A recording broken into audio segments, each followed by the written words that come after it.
Hello gang. आज मैं जिस बाउट के बारे में बात करने वाला हूँ वो बहुत ही इंटरेस्टिंग होने वाली है for the middle weight championship, जो कि अगले के अगले मेन इवेंट होने वाला है यूएफसी के, जो कि है डार्कस डुप्लेसी वर्सेस इस्राएल अडसानिया। नाउ मैं इन दोनों में से किसी का भी कोई बड़ा फैन नहीं हूँ, so I am definitely not going to be bias, but I feel like कि इसमें इस्राएल अडसानिया बहुत इजीली जीतने वाले हैं अगेंस्ट जीतने वाला है अगेंस्ट डार्कस डुप्लेसी। डार्कस डुप्लेसी मेरे हिसाब से पेपर चैंपियन है even now. Not really a very big fan of his whole style, जिसमें मतलब he's all over the place whenever he's on the cage, but his physique is exceptionally bigger for a middleweight. बहुत बड़ा लगता है वो जब वो cage में आता है। Compare him with Shawn Stickland, जो कि खुद भी मेरे हिसाब से काफी ठीक ठाक शेप में रहते हैं like whenever he's fighting against any middleweight. फिर compare him with Paulo Costa, then you will feel like हाँ डार्कस du Plessis somehow feels much more better in shape or much more bigger in size as compared to other middleweights, but I don't think ये कुछ बहुत बड़ा importance होगा, इस मतलब कुछ बहुत बड़ा ये प्रॉब्लम होने वाला है फॉर इजराइल अडसानिया, क्योंकि इजराइल अडसानिया ने इससे भी बड़े बड़े लोगों के पास उसकी बाउट रही है, for example like Yoel Romero, और जहाँ पर बिल्कुल ही ओवर द प्लेस फाइट्स होती है, for example like against Rob Whittaker, Israel Adesanya ने वहाँ पर भी काफी अच्छा परफॉर्म करा है। And only problem that he has gotten is against those जिनके पास आइदर बहुत ही ज्यादा खतरनाक केओ पावर है, या फिर उन लोगों के साथ जो कि बहुत ज़्यादा टेक्निकल है। फॉर एग्जाम्पल, अगर हम इजी की आखिरी फाइट देखें तो इसमें हमें पता चले कि easy is not actually a very good boxer, like he is a very good counter puncture, पर बॉक्सिंग डिपार्टमेंट में शॉन स्टिकलैंड ने उसको पूरी तरह से बीट करा था। अगर हम आखिरी फाइट के स्टेट्स खोल कर देखें जिसमें इजराइल अडसानी हारा था, तब यू विल फील कि ये कैसे हो गया।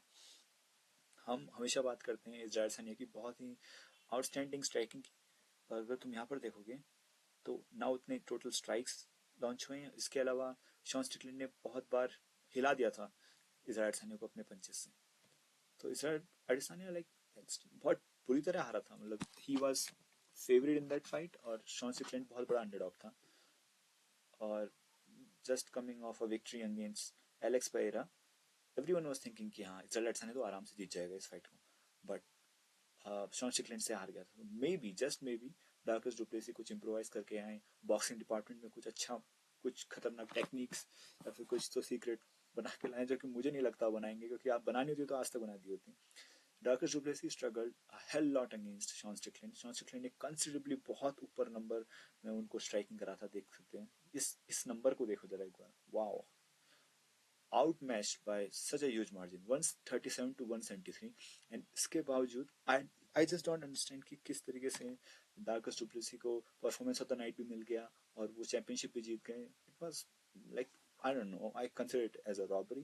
Just takedowns were good, but I don't think any one of them was pretty fatal. ऐसा कोई नहीं था कि जो बहुत ही डिसाइसिव टेक डाउन था या फिर कुछ ऐसा था। शॉन स्टिकलैंड के जो शॉट्स थे वो ज़्यादा कंसिडरेबल थे, आई विल से ज़्यादा डैमेजिंग थे, और that was clearly visible on the Dricus Du Plessis's face. बहुत ही आराम से वो दिख रहा था उनके मुंह में, चेहरे पे जो पोस्ट फाइट कॉन्फ्रेंस में उनका चेहरा दिख रहा था ना, साफ साफ दिख रहा था कि यस बहुत पिटाई हुई है। तो मेरे हिसाब से Dricus Du Plessis is not a very complete fighter, in fact not really very amazing with his grappling work, और ना ही वो उतने कुछ बहुत ही ज़्यादा टेक्निक वाइज यानी कंसिस्टेंट और करेक्ट स्ट्राइकर हैं। he's he's there because like he comes out to fight. He has a warrior mentality and he just goes out and gives his best. It doesn't matter against anyone. That और इसी तरीके से उन्होंने केओ कर दिया था ये रॉबर्ट विटेकर को। बट अगर तुम रॉबर्ट विटेकर वाली विन के अलावा देखोगे तो कोई उतनी इम्प्रेसिव विन तुमको दिखेगी नहीं इसमें। But at the same time अगर तुम इजराइल अडसानिया का रेज्यूमे उठा के देखोगे then it is hella amazing. Israel Adesanya एक टाइम पे अनडिफिटेड प्रॉस्पेक्ट था और यूएफसी का सबसे बड़ा प्रॉस्पेक्ट था। उन्होंने सबसे पावरफुल टू पावरफुल फिजिक वाले लोग जैसे Paulo Costa, Yoel Romero, these two guys are like very random and they somehow resemble the style of someone like Darkus Duplessis. Yoel Romero के साथ तो बहुत ही वन साइडेड सा और क्या कहें, बहुत ही बोरिंग सी फाइट थी। In fact it is considered to be one of the most boring fights. Robert Whittaker के साथ काफी अच्छी फाइट हुई थी, बट रॉबर्ट विटेकर की खास बात ये है ना, why everyone loves Bobby Knuckles, is that कि Robert Whittaker always gives his best in the octagon cage, हमेशा देते हैं। इसके अलावा इजराइल अडसानिया के रेज्यूमे में बहुत बड़े बड़े लोग भी हैं, जैसे वॉश्ड आउट एंडरसन सिल्वा, पर अगर वो सबको हटा भी दिया जाए तो Israel अडसानिया has done absolutely amazing in his career. ये जो एक विक्ट्री, ये जो एक लॉस आया था, ये आया था in Adesanya's attempt to become the double champ, जब उन्होंने 2 या 3 बार अपना चैंपियनशिप डिफेंड भी कर लिया था। Then he was thinking of going up up the weight class और winning in the light heavyweight division, जहाँ पर बहुत बुरी तरह तो नहीं कहूँगा, लाइक मतलब काफ़ी अच्छे खासे पंचेस खाए थे अगेंस्ट यान। तो उसमें उसको कुछ मिल गया। उसके बाद भी तुम देख सकते हो 3 बार उन्होंने अपनी चैंपियनशिप को डिफेंड करा, फाइनली लूजिंग टू एलेक्स बाहेरा। और अगर तुम उस मैच को देखोगे तो Israel अडसानिया was kind of controlling the match flow until the last moment. But this said, मैं दोनों में से किसी का भी फैन नहीं हूँ।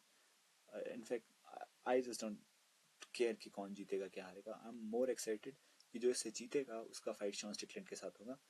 And I somehow feel like until unless easy ने अपना ग्राउंड गेम बहुत स्ट्रॉन्ग कर लिया है तो मुझे नहीं पता, लेकिन अगर वही इजी है जो शॉन स्टिकलैंड का पहले लड़ा था, तो then result is gonna be same, because Sean Strickland is looking hella dominant right now. Sean Strickland ने अपनी आखिरी फाइट में इतना बुरी तरह और इतना इजीली पॉलो कोस्टा को हराया था। हाईली, बहुत ही ज़्यादा डोमिनेंट परफॉर्मेंस थी। And he is doing well. I just hope कि शॉन स्टिकलैंड को उसके बाद एक चैंपियनशिप चांस मिले, बिकॉज ही डिजर्व्स इट और उसको मिलना चाहिए। और वो पागल भी हो रहा है कुछ दिनों से इंस्टाग्राम में, जब से उसको चांस नहीं मिला है। दैट बीइंग सेड, मैं इतना ही कहना चाहूँगा कि let's just hope for the best. और मेरा बस इतना ही मानना है कि इसके बाद शॉन स्टिकलैंड को ज़रूर एक चैंपियनशिप बॉट मिलनी चाहिए।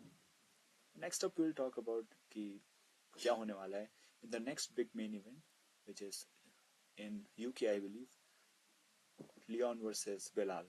उसके बारे में बात करेंगे in the next video. Until then, good bye.